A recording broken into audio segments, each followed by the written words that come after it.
యాత్ర 1, యాత్ర 2లో జగన్ గారు పాదయాత్ర గురించి చూపించారు. నేను విన్నాను అనే మాట ఆంధ్రప్రదేశ్ ప్రజలు గట్టిగా నమ్మి అతను గెలిపించి సీఎం సీట్ ఇచ్చారు.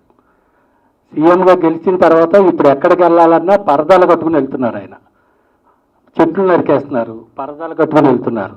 ఇలాంటి సీన్స్ అన్ని యాత్ర 3 అనే ఏమైనా సినిమా చేయగలరు మీరు? రియల్ స్టోరీగా అంటే మీరు సినిమా రిపోర్టరా, పొలిటికల్ రిపోర్టరా అండి? మీరు ఎక్కడ ఉంటారండి? హైదరాబాద్, ఆంధ్రానా? హైదరాబాద్. మీకు అక్కడ పరదాల గురించి ఇక్కడ తెలిసింది మీకు? వెళ్తూ ఉంటాం కదా సార్ అన్ని. సరేలేండి. అట్లా మీరు మీమ్స్ వచ్చిందండి. ఇందులో జగన్ గారు కడప బిడ్డ ఎవరి దగ్గర కాళ్ళు వంచడు, కాళ్ళు అతను తల వంచడని మీరు పెట్టారు.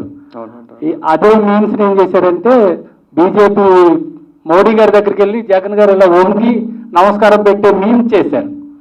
అంటే ప్రజలు అన్ని చూస్తూ ఉంటారు కదా సార్. పరదాలు కట్టేది నిన్న సిద్ధం మీటింగ్ కూడా పరదా కట్టుకుని వచ్చారండి ఆయన. కదండి. సరే అండి. మనం ఎంత మనము ఇప్పుడు మీరు ఒక్కసారి చీఫ్ మినిస్టరు, ప్రైమ్ మినిస్టర్ ఏదైనా కూడా they will have their own security. అది పక్కన పెడితే అండి, మనకి అదృష్టమో దురదృష్టమో ఏంటంటే అండి, మనకు అట్లీస్ట్ తెలుగు రాష్ట్రాల్లో వెరీ గుడ్ మీడియా ఉందండి. And media which is very divided, okay, which is also good. ఎందుకంటే దే విల్ బీ దేర్. ఇప్పుడు మీరు చెప్పిన మీమ్స్ కానీ మీరు చెప్పినవన్నీ కూడా అవతల వాళ్ళవి కూడా సేమ్ ఇంతే. మనం ఎంత బురద చల్లుతున్నామో అక్కడి నుంచి అంతే బురద ఇక్కడ చల్లుతారండి. నేను అనడం ఏంటంటే 2 బురదే అంటాను, మనకు అనవసరం అది. అండ్ సోషల్ మీడియా వచ్చిన తర్వాత ఫ్రీ డేటా, ఫ్రీ టైం, ఏం పంచాయతీ. ఎవడైనా ఈరోజు ఎవడి మీదైనా బురద చల్లచ్చు, ఎవడి మీదైనా మీడియా పెట్టచ్చు. మనకు టైం ఉన్నోడు అది చూస్తాడు, పట్టించాలనుకున్నాడు పట్టించుకుంటాడు.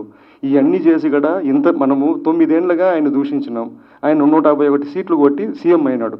ఇక్కడ మీమీలు పెట్టుకొని మనం బురద చల్లే వాళ్ళు మనం అక్కడ తిరుక్కుంటా ఉన్నాం. సో మనకి వేస్ట్ అండి. కేతి